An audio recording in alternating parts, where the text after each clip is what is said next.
Uou, salve, salve, 1h15 minutinhos, sábado, 17 de março de 2018. Sou Marcelo Cabral e esse é o Clube da Bola que está só começando. Copa do Brasil, os agitos pós-clássico, a semana da Chape, os gols de Criciúma e Brusque, que rolou na noite de ontem, a dança das cadeiras que pegou mais 2 técnicos do futebol catarinense e, claro, a participação completa do nosso time de comentaristas e repórteres da RIC TV Record. Tudo isso no programa que está só começando. Como já é tradição, no primeiro momento do Clube da Bola temos a sessão de fotos. Quer aparecer aqui no programa? É fácil, clubedabbola@ricsc.com.br é o nosso e-mail, ou pelo Facebook Clube da Bola RIC, facebook.com/Clube da Bola RIC. Primeira foto já tá na área aqui, ó. Luiz Carlos, Aline Passos, o Dang, Nayara, Baiano, Adriana, Marcos, Eva e Joel. Ô, turma grande. Avaí Chapecoense lá na arena, o pessoal se encontrou, confraternizou e bateu aquele clique para mandar pro Clube da Bola. Pode colocar a próxima, Bira. Vamos lá. Jefferson e Fernanda, torcedores da Chape, hein? Estão de verdes, não com a camisa da Chape, mas são torcedores da Chape, os dois de verde. Que foto legal. Tem mais uma, vamos lá? Próxima foto, Júlia e Celso Taparello, filha e pai na Arena Condá. Hoje está dando bastante chapecoense aqui na sessão. O pai botou ali botou um chapéuzinho ali, muito bonita essa foto, que legal, vamos para a próxima. Mais uma foto do Oeste, não precisamente a Chape, mas esse aí é o Márcio Coelho, técnico da Seleção Feminina de Futsal Brasileira Sub-20 e auxiliar técnico da Seleção Feminina Principal. O Marco, a esposa Deise e a filha Júlia, num dos jogos aí da seleção, ele levou a família para dar aquela torcida, aquele apoio. Grande abraço aí pro Márcio Coelhinho, grande técnico. E que Fábio Machado na tela? Essa Olguinha, que é filha do Anderson. Do Anderson. Filha do Anderson. Lá de Angelina. De lá de Angelina, torcedores do Figueirense, deu pra ver ali na bandeira da Chopigueira. A Olguinha foi ali do lado do Fábio, bateu a foto. O Fábio tá bonito na foto aí também, Olguinha. Legal, legal o registro. E a última, a equipe do Guarani Rodeio do Herval, lá de Chapecó. O pessoal mandou essa foto, disse que aqui nesse time aí tem muito amigo do Badá que ainda joga nesse time. O Badá foi convidado aí para ser uma das estrelas da equipe. Fábio faz que não com a cabeça aqui nos bastidores. Olha só, agora sim, sessão de fotos completinha, passamos para vocês. Futebol. Ontem a bola rolou na abertura da 14ª rodada, com Criciúma e Brusque no Heriberto Wilson. O jogo ficou no empate, que tem mais detalhes pra gente. É o repórter João Zanini. Chega mais, Zanini, boa tarde. Oi, Mancha, boa tarde para você, boa tarde a todos do Clube da Bola. Mais uma vez o Criciúma empatou e a situação tá complicada para o Tigre na tabela de classificação, viu? A torcida não compareceu, pouco público no estádio Heriberto Wilson. O primeiro tempo, o Criciúma até que foi consistente. Zé Carlos, o Zé do gol no seu segundo jogo, marcou mais uma vez após cruzamento do lado da direita do Sueliton, né? Relembrando lá o ano de 2012 em que os dois faziam muito disso. Aconteceu mais uma vez, isso foi aos 30 minutos do primeiro tempo. Só que depois, no finalzinho do jogo, aos 44 minutos e meio do segundo tempo, o baixinho Luizinho fez de cabeça. Até o pessoal tava brincando, né? Que o jogador baixinho conseguiu marcar de cabeça contra o Criciúma. Até isso acontece, né? E ainda ele teve meio que se abaixar após jogada na pequena área do Criciúma. Boa defesa do goleiro Luiz, mas posterior a isso aconteceu o gol de empate do Brusque. Agora é secar, Mancha. O torcedor do Criciúma não esperava. Lembrando que o Criciúma nunca caiu para a segundona catarinense. O torcedor jamais pensou, jamais imaginou ter que ficar secando aí as 3 equipes que ainda estão por jogar e que podem passar o Criciúma. O Inter, também o Ercílio Luz e o Concorde. Merecido, acho que o resultado é justo. Primeiro tempo nós, segundo tempo deles. Só que a gente tinha a obrigação de buscar o resultado porque nós jogávamos dentro de casa, né? E não conseguimos, principalmente no segundo tempo, né? Não conseguimos jogar, não criamos nada, mudamos as peças para ver se a gente conseguia uma melhora. Pioramos. Eu volto com você aí no estúdio do Clube da Bola. Valeu, João Zanini. Criciúma 1, Brusque 1. Marcelo Nunes, lá de Itajaí, já vai comentar. O Brusque já está posicionado para entrar no programa com a gente. Mas eu tenho uma pergunta e também um boa tarde do Fábio Machado. Fábio, boa tarde. O Criciúma, olhando a tabela, é a grande decepção desse estadual? Muito boa tarde, Mancha. Boa tarde, amigos do Clube da Bola. Sem dúvida nenhuma, porque sempre quando começa o campeonato catarinense, você elenca 5 favoritos e 5 equipes, né, que ali alguém pode surpreender. E entre esses favoritos sempre está o Criciúma. Então o Criciúma, independente do que aconteça daqui até o final do campeonato, é a grande decepção do estadual. Legal, agora sim, a gente vai lá para Itajaí conversar com o Marcelo Nunes, que vai analisar aí o lado do Brusque dessa partida. O Marcelo Nunes já está na área com a gente, está aqui. Marcelo, muito boa tarde, 1-1, um pontinho, o Brusque leva de volta aí para a região de vocês. Ficou de bom tamanho para o Pingo? Oi, Mancha, boa tarde a você, aos amigos ligados no Clube da Bola. Com certeza, ficou de bom tamanho, né? Resultado conquistado fora de casa. O Brusque vem numa sequência de 4 jogos sem derrota no Campeonato Catarinense. E analisando essa campanha do Brusque no Campeonato Estadual, é claro que por todo o investimento que foi feito, por tudo aquilo que foi projetado, se esperava um pouquinho mais. Mas por tudo que aconteceu, mudança de comissão técnica, alguns jogadores que deixaram a desejar, acabaram deixando também o grupo ao longo dessa temporada.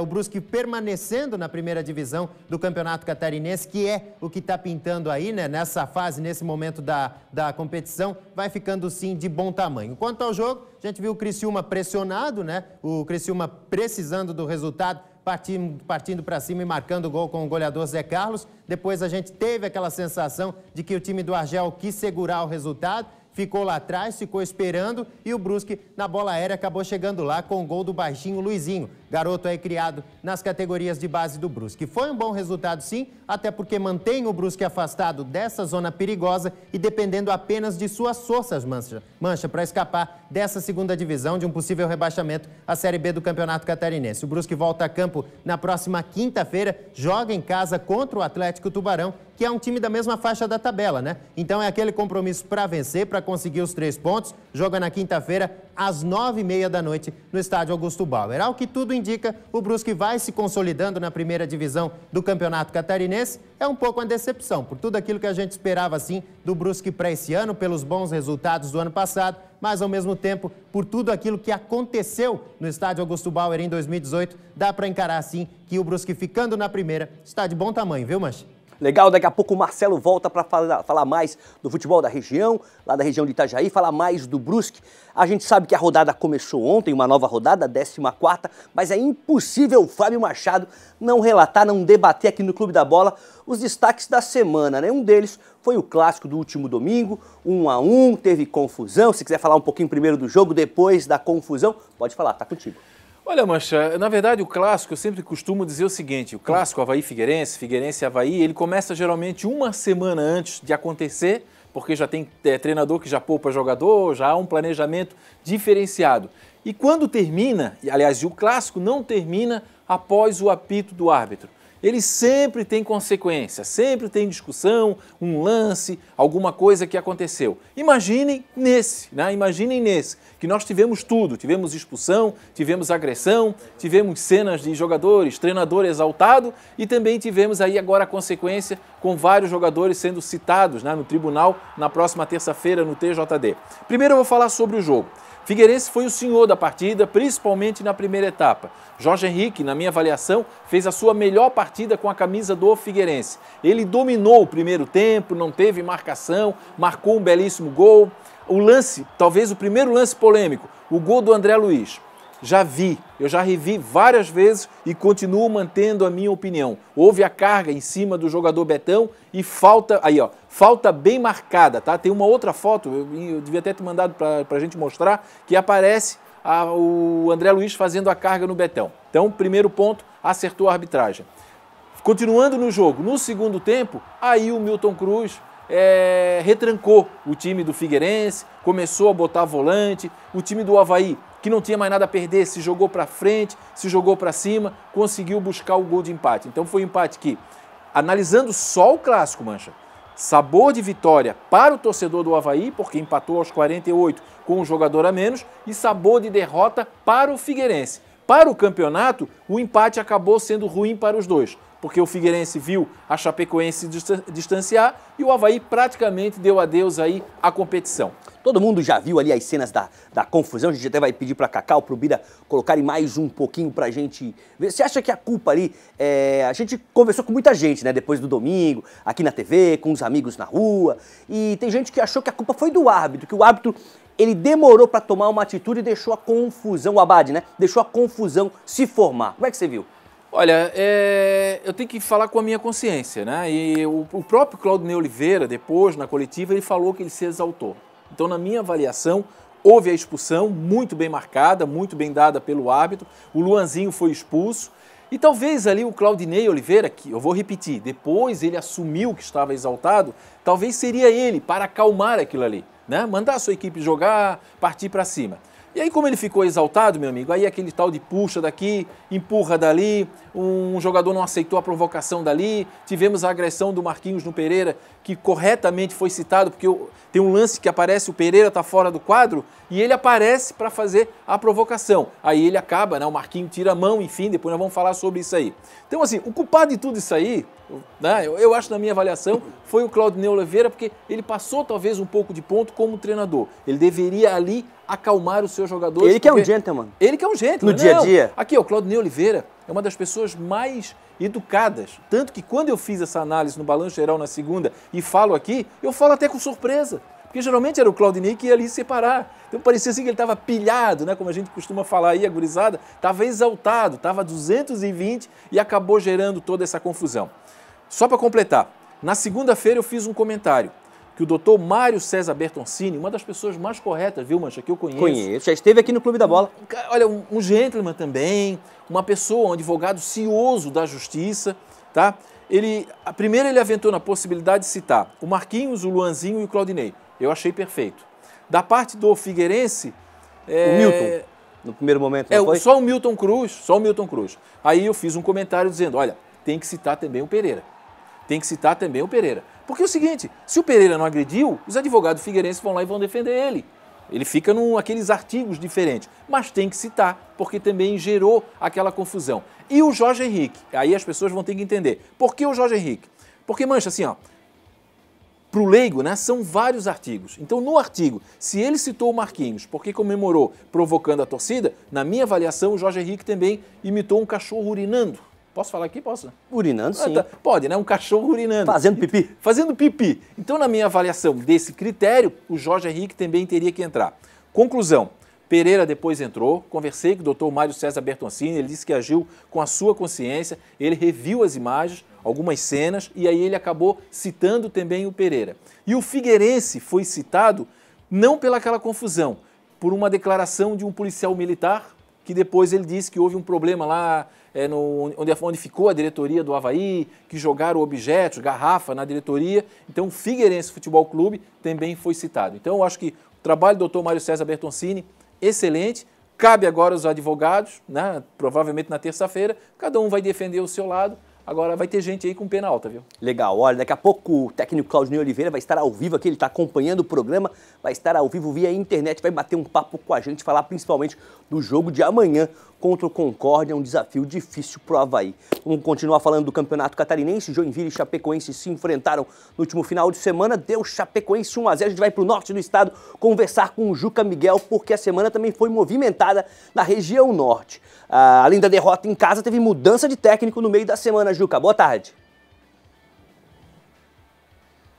Uma ótima tarde para você, Mancha, para o Fábio, pro Marcelo Nunes, está sempre elegante, né? Pro Badá e para toda a rapaziada ligada no Clube da Bola. Se me permite só uma citação. Se não me engano, o nome do jogador, camisa 18 do Figueirense, é Betinho, né? Aí o cara faz uma simulação daquela como se alguém tivesse arrancando a cabeça dele, como se o Luanzinho tivesse arrancado a cabeça dele. Aí essa simulação também passa em branco pelo TJD. Uma simulação dessa que o Ramon poderia ter dado uma amenizada, um cartão amarelo por ali. Então eu acho que esse tipo de coisa também tem que ser avaliada pelo TJD, porque a impressão que tem, para quem olha só a imagem, parece que alguém tentou arrancar a cabeça do Betinho, e aí dá para entender um pouco, claro, a cabeça do Claudinei, porque se monta um esquema, monta um time por ali, e aí uma pequena confusão, o cara ali recebe um cartão vermelho, aí fala-se muito em provocação sadia. O Jorge Henrique faz um golaço, coisa linda o gol do Jorge Henrique, imita um cachorro e aí vai ser punido? Aí estão querendo amarrar o futebol. Aí o Marquinhos não pode mais comemorar, não pode mais tirar sarro, pô, aí o cara não pode mais fazer nada dentro de campo, né? Mas essa é apenas minha humilde opinião aqui do norte de Santa Catarina, que também não tem mais nem o que falar, né? Mexi com o Badá, provoquei o Badá, enchi o saco do Badá e tá aí. A Chapecoense veio aqui, achou uma bola, né? Parece aqueles presentes de Natal que você vai procurando, acha uma mísera bola, gol de cabeça ao nome disso, da eficiência. Parabéns, Badá. Chapecoense foi cirúrgica aqui no norte de Santa Catarina. Joinville martelou e a Chapecoense mostrou porque é o melhor time de Santa Catarina no atual momento. Precisou de uma bola do Amaral, uma jogada ensaiada, jogada trabalhada, jogada treinada e a Chapecoense conseguiu sair daqui com a vitória. Segundo tempo, o Joinville morreu e aí depois disso houve a troca de comando. Por que o Joinville morreu no segundo tempo? Pasmem! Fábio, Badá, Mancha, Marcelo, o Joinville não era permitido pelo técnico Rogério Zimmermann fazer suplementação. Aí, lógico, os caras não faziam academia, eu trouxe a informação no Clube da Bola que o Joinville estava fechando os treinos porque não estava mais treinando, os caras não estavam dando sequência, não era permitido fazer suplementação alimentar no Joinville Esporte Clube. Como que um atleta de profissional vai aguentar sem suplementação? Não dá. E aí, né, gente? Oh, meu Deus do céu! Por favor, né? Olha o gol mal anulado. Ô, Badá, aqui, ó. Vamos ser justos. Uma coisa a gente tem que ser justo aqui, ó. Não houve impedimento. Aí contra uma equipe, contra o melhor time do estado, você faz um gol legal. Você tem um pênalti não anulado, não marcado em cima do Matos, aí não tem o que fazer. O Joinville não vai conseguir fazer 2 gols na Chapecoense, mais do que 2 nunca, com esse time aí. Chapecoense é infinitamente superior. Aí você faz um gol legal, você tem um pênalti não marcado, aí vai o Amaral, faz um gol, desestabilizou completamente. Não vamos jogar a culpa em cima da arbitragem, mas o fato é muito claro, a arbitragem influenciou diretamente no resultado da partida, mas mérito sim da equipe do Oeste, que no segundo tempo deitou e rolou. Claro, você pega com um time que não tem suplementação alimentar, é natural que você vai deitar e rolar. E isso não é problema da Chapecoense. A Chapecoense tem nada a ver com isso. Jogou bola, fez o seu papel, no segundo tempo foi infinitamente superior à equipe do Joinville, mas agora, com técnico novo, menino Matheus Costa, de 31 anos, tá chegando aí, nova filosofia, já vai mudar algumas peças e vamos ver como o Joinville se comporta hoje às 19 horas contra a equipe do Hercílio Luz, aí no sul do estado. Mas um bom jogo, digno daquilo que se esperava, a Chapecoense é cirúrgica, até quero que o Badá fale um pouco, eu confesso pra ti, Badá, eu esperava um pouco o Natson, armando, criando, uma equipe que veio com 3 volantes, você já tinha até alertado, parece que a Chapecoense abriu mão de jogar no primeiro tempo porque sabia que o Joinville ia morrer na segunda etapa, ia deitar e rolar, e no segundo tempo, a Chapecoense foi extremamente superior à equipe do Joinville, né? Então, tentou aí com o menino Matson, o Chapecoense inclusive pediu preferência de compra no Matson e também no Rafael Grampola. O time aí do Oeste está monitorando esses 2 jogadores, né? Deixa a gente terminar a Série C, né, Badal? Pelo menos passar a próxima fase, porque esses são os principais valores do Joinville. E aí, mais uma vez, o lance que passou, né? Não estava impedido o senhor José Larroide. Impedimento muito, mas muito mal marcado e que infelizmente influenciou no resultado da partida. Badá que tá com essa cara aí, Badá, de poucos amigos, né? Mas tu sabe, lá no fundo da tua alma aí, quando você for comer, quando você comeu aquele churrasquinho à noite, você pensou, poxa, coitado do menino Juca, né? Tão difícil de fazer um gol aí na Chapecoense. Tava na frente na hora que ele recebeu a bola. Por 7 anos, 7 jogos, o Joinville não marca gols contra a Chapecoense aqui na Arena Joinville. Marcamos, né? Mas infelizmente foi anulado. Vida que segue, aí o Joinville começa a se preparar para a Série C do Campeonato Brasileiro. Foi o seguinte, do norte pro oeste do estado. Ia fazer assim o sinal. Aqui, agora sim. Badá, 1-0, missão cumprida, segue na liderança. Com o empate do Avaí, vantagem até aumentou um pouquinho. O empate do Figueirense. Pois é, Machão, um grande abraço a todos. Me arrumem uma toalha para esse abençoado aí, ó. Do Juca Miguel, meu Deus do céu, que chororô, né? Grande Juca Miguel. Mas ele que rogou praga, né? Quando ele lembrou aqui que a Chapecoense não tomava gol do Joinville lá fazia 6 anos, não sei quantos jogos. Foi meio praga do Juca Miguel, eu acho, por isso que o Joinville não marcou gol na Chapecoense. Concordo em algumas coisas com o Juca Miguel. O gol foi legítimo, o gol foi legal. O pênalti não aconteceu. O jogador de Joinville tentou cavar o pênalti. E o árbitro só não deu o segundo cartão amarelo porque tinha que expulsar ele. Porque ele foi cavar o pênalti e não era pênalti do seu Natson. Né? Então, mas no gol tem toda a razão. O gol foi um gol legal, um gol legítimo e o jogo estava em 0-0. Primeiro tempo o Chapecoense não jogou bem. O Gilson Kleina aproveitou a semana de folga, veio nos fazer uma visita aqui durante a semana. Conversamos a respeito disso e até ele falou, né, que o resultado no primeiro tempo foi melhor que o desempenho. Venceu por 1-0, mas não jogando bem. O Joinville teve as suas oportunidades, teve um gol mal anulado, foi prejudicado pela arbitragem, mas no segundo tempo só foi jogo de um time só, que foi, aí é falta de, o que é suplementação, o que é isso? Tem que dar polenta pros caras, gente. Dá polenta, aqui eles não dão polenta pros jogadores. É falta de suplementação que o time do Joinville morreu no segundo tempo, né? A Chapecoense deitou, rolou no segundo tempo e aí faltou efetividade para fazer o segundo gol e construir uma vitória mais dilatada, né? Mas o importante é que venceu, 3 pontinhos e menino Juca Miguel, liderança absoluta, seu Fábio Machado, e isolada do Campeonato Catarinense. E segue o baile. Mas tá bom. bonito Tá bom. ganhar assim, né? Fábio quer participar, Fábio? Quando contrataram o Rogério Zimmermann, eu falei que essa relação de Juca Miguel e Rogério Zimmermann não ia dar certo, como de fato não deu mesmo. Não deu, durou pouco. Lá no Brasil de Pelotas, ele mandava e desmandava, né? Ficou 5, 6 anos lá no Brasil de Pelotas, mas ali no Joinville, ali o buraco é mais embaixo. Ali é diferente. E aí não deu certo essa relação Juca Miguel e Rogério Zimmermann. Boa sorte para o Joinville na sequência do campeonato. E a Chapecoense amanhã tem o Tubarão, uma pedreira lá no sul do estado, tentando manter a liderança isolada do Campeonato Catarinense. O Fábio queria participar, Fábio? Quero rapidinho, até porque, não que eu não fui citado diretamente, mas em cima da minha opinião. Primeiro, dizer o seguinte, que eu sou contra citar o Jorge Henrique por ter feito a comemoração de um cachorro fazendo pipi. Eu sou contra isso. Eu acho que o futebol está muito chato. A gente vê, por exemplo, no basquete americano lá, o cara dá uma enterrada na mancha. O cara pula, fica grudado lá no aro, faz aquele agito todo. Então o futebol realmente está muito chato. Mas se estabelecer o critério de que um tem que ser citado, o outro também tem que ser citado pela vibração. Então só para deixar isso muito claro que o Juca falou. Segundo, eu vi esse jogo Chapecoense e Joinville. Antes do gol, viu, Badá? Teve 2 impedimentos marcados contra o Joinville, que foi realmente algo... Olha, eu fiquei envergonhado naquela partida. E eu tenho uma informação que esse assistente aí vai para a geladeira, tá? Eu tenho essa informação que ele está sendo aí monitorado e não é de hoje que vem errando. E para fechar, todo treinador que chega em Joinville, meu amigo, é o melhor treinador do mundo. Qualquer um que chegar, se botar o Badá como treinador, é o melhor do mundo. Depois é o pior do mundo. Olha, até citando aí treinador, aproveitar que o Badá tá aqui atrás. O Badá. Culpa desse aí. Sim. Aproveitar claro. o Badá aqui para contar como é que ficou a história do empréstimo do Emerson Cris, ia ser emprestado, um treinador emprestado para o co-irmão Concórdia. Deu certo, não deu certo? Como é que ficou essa história, Badá? Não, Melô. Foi, mas não foi. Foi e voltou. Ele não deu certo por questões burocráticas, jurídicas. O Fábio e o Juca, que são mais entendidos no assunto, podem explicar como é que funciona. Eu sei que técnico agora tem que ter contrato, né? Mesma coisa que fosse um jogador, daí tem que registrar na federação, tem que registrar na CBF, tem que entrar no BID. Isso, e não deu nada mesmo. certo por questões burocráticas. O Emerson Cris, né, até a gente manteve contato, né, Mancha, durante a semana. O Emerson Cris esteve lá em Concórdia, comandou 2 ou 3 treinamentos, mas ontem voltou porque não deu certo. Então já está aqui em Chapecó. Melô era dada como certa já, né? Tanto é que ele foi para lá e treinou o time.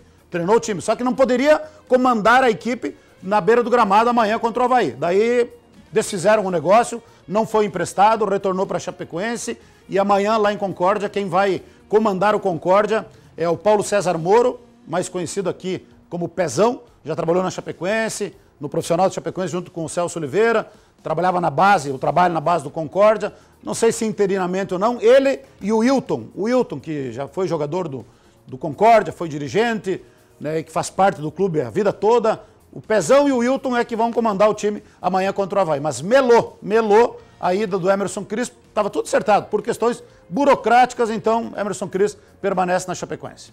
Legal, esclarecido então esse empréstimo, uma coisa que não é tão comum no futebol, né? A gente não vê todo dia. Jogador sim, agora o técnico a gente não vê todo dia. Olha só, mudando um pouquinho de assunto, mas claro, falando ainda do futebol de Santa Catarina, né? Um jogador de Santa Catarina, o lateral brasileiro Felipe Luiz sofreu uma lesão em um jogo da Liga Europa e corre o risco de ficar fora da Copa do Mundo da Rússia. Isso mesmo, o catarinense, que é jogador do Atlético de Madrid, sofreu uma fratura na fíbula da perna esquerda depois de tentar desarmar o atacante português Éder, do Lokomotiv Moscou.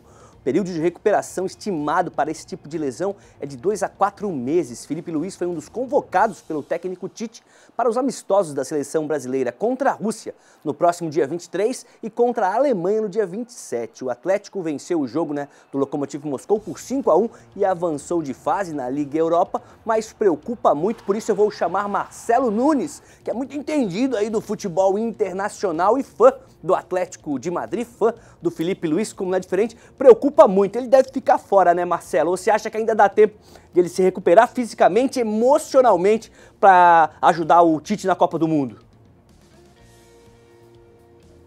A gente espera que sim, né, Mancha? Até porque é um talento catarinense, né? Jogador de Jaraguá do Sul, que passou aí pelo Figueira, teve uma passagem marcante. A gente espera, sim, que o nosso conterrâneo esteja na Copa do Mundo. E agora, pela manhã, inclusive, ele recebeu alta, acompanhando aí as informações que chegam da Espanha. Hoje pela manhã ele recebeu alta, já está em casa, foi internado rapidamente e operado também. E a previsão, segundo os médicos aí do Clube Atlético de Madrid, do colchoneiro da Espanha, é que em 2 meses o Filipe Luís volte a trabalhar com bola, esteja à disposição, inclusive, para a reta final da Liga Espanhola, do Campeonato Espanhol, e também caso o Atlético de Madrid chegue à final da Liga Europa, lá no dia 16 de maio. Então, sim, há essa boa perspectiva, essa boa condição de que o catarinense, aí, o Barriga Verde, o Filipe Luís, possa, sim, estar na Copa do Mundo da Rússia, né? E para esses 2 amistosos, o técnico Tite chamou o Alexandre, que vai estar substituindo o jogador nesses 2 jogos aí de preparação, tanto contra a Rússia quanto a Alemanha. É isso aí, Mancha. Tem a Alemanha de novo no caminho e dessa vez a gente espera